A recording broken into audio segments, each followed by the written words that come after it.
పితా పుత్ర పరిశుద్ధాత్మ నామమున ప్రభువునందు మిక్కిలి ప్రియమైన సహోదరి సహోదరులారా, ఈనాటి ధ్యానాంశం దేవునికి చోటు ఇవ్వకపోతే. మానవ జీవితం దేవుని మీద ఆధారపడి ఉంది.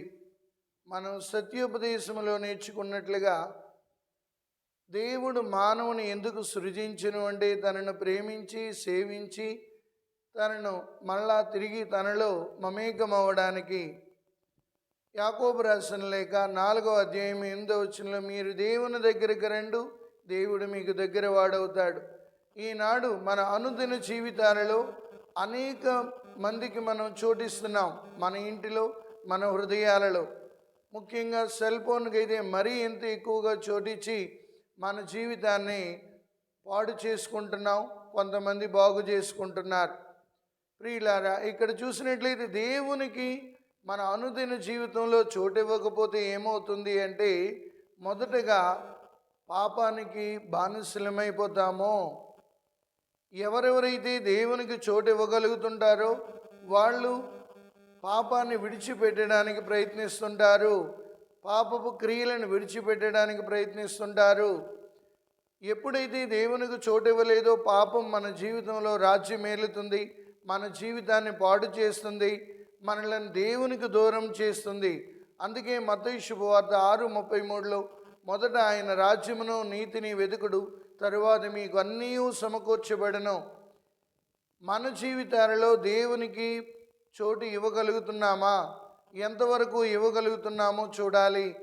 ఎప్పుడైతే దేవునికి చోటు ఇవ్వలేదో మనం ఇతరులను క్షమించలేకపోతుంటామో. ఎందుకంటే ఇతరులు కూడా దేవుని పోలికలో ఉన్నారని అర్థం చేసుకోలేకపోతుంటాము.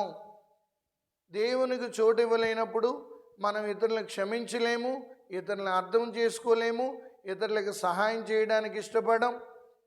ఇవన్నీ కూడా జరిగే ఎప్పుడు అంటే దేవునికి మన హృదయంలో చోటు ఇవ్వలేనప్పుడు. దేవునికి ఎప్పుడైతే చోటు ఇవ్వడం మొదలు పెడతావో నీ జీవితం ఆశీర్వాదకరంగా మారుతుంది. దేవునికి ఎప్పుడైతే చోటు ఇవ్వలేదో సాతాను నీ హృదయంలో తిష్టవేసి నీ జీవితాన్ని పాడు చేస్తుంది. దేవునికి చోటు ఇవ్వలేనప్పుడు దురాశలు మనలో పెరిగిపోతాయి.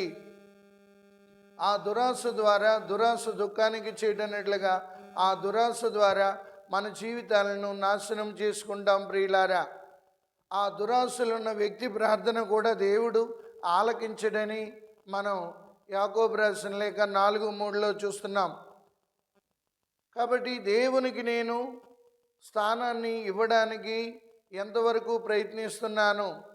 దేవునికి ఎప్పుడైతే స్థానం ఇవ్వలేదో లోకపు ఆత్మ నీలోనికి వెళ్ళి నిన్ను పూర్తిగా ఈ లోకపు మనిషిగా తీర్చిదిద్దుతుంది. దేవుని యొక్క కృపను కోల్పోతుంటాము. అప్పుడు మనం ఆశించినవి మనం పొందలేము. దేవునికి ఎప్పుడైతే చోటు ఇవ్వలేదో మనం భ్రష్టులమగుతామో. దేవునికి చోటు ఇవ్వని వ్యక్తులు ఏ రీతిగా జీవిస్తారు అంటే, పునీత పౌలుడు గలతీయులకు రాసిన లేఖ 5వ అధ్యాయము 19వ వచనంలో, శరీర కార్యములు స్పష్టమే. అవి ఏమన్నా జారత్వము, అపవిత్రత, కాముకత్వము, విగ్రహారాధన, మాంత్రిక శక్తి, శత్రుత్వము, కలహము, అసూయ, ఇవన్నీ విందులు, వినోదములు, త్రాగుబోతుతనము, ఈ దుర్గుణాలన్నీ మనలోకి వచ్చి చేరుతాయి. మన జీవితము భ్రష్టమవడమే కాకుండా మన జీవితాన్ని కోల్పోతాము. ప్రియులారా, అందుకొరకే మన జీవితంలో దేవునికి స్థానం ఇవ్వడానికి మనం ప్రతిరోజు కొంత సమయాన్ని కేటాయించాలి. చాలామంది అంటారు, ఫాదర్ నేను బిజీగా ఉన్నాను, అందువల్లనే ప్రార్థన చేయడానికి సమయం దొరకడం లేదు, లేకపోతే జపమాల చెప్పడానికి సమయం దొరకలేదు, బిజీగా ఉన్నావు. నీవు ఎంత బిజీగా ఉన్నా ఆ బిజీ షెడ్యూల్లో కూడా దేవుడు నిన్ను మర్చిపోలేదని మిత్రమా గుర్తించుకో. దేవుడే కనుక నన్ను మర్చిపోతే మనం భూమి మీద కనబడం. కాబట్టి దేవునికి మన మీద అనంతమైన ప్రేమ. అందుకే ఆయన అంటున్నాడు, నీ తల్లి నీ తండ్రి నిన్ను మరిచిన నేను మాత్రం నిన్ను మరవనంటున్నాడు. యెషయా 49:15వ అధ్యాయంలో. దేవుడు మన మీద శ్రద్ధను చూపిస్తుంటే మనం ఈ బిజీగా ఉండిపోయి దేవునికి ప్రార్థించడం మర్చిపోతున్నాం, దేవుని వాక్యం చదవడం మర్చిపోతున్నాం. కొన్నిసార్లు దేవుని ఆలయానికి వెళ్ళడానికి కూడా మన బిజీ షెడ్యూల్ వల్ల మర్చిపోతున్నాం ప్రియులారా. కాబట్టి ఈ రోజు నుండి మనం దేవునికి మన జీవితంలో స్థానాన్ని ఇద్దాం. అందుకే 1 పేతురు 3:15 అంటాడు, మీ హృదయముల యందు క్రీస్తుని ప్రభువుగా ప్రతిష్ఠించుకొనండి. అప్పుడు మీ జీవితాలు దీవించబడతాయి, ఆశీర్వదించబడతాయి. కాబట్టి ఈనాటి నుండి మనం దేవునికి స్థానం ఇచ్చి మన జీవితాలు ధన్యం చేసుకుందాం. ప్రభు మిమ్మందరినీ ఆశీర్వదించి కాచి కాపాడునుగాక. ఆమెన్.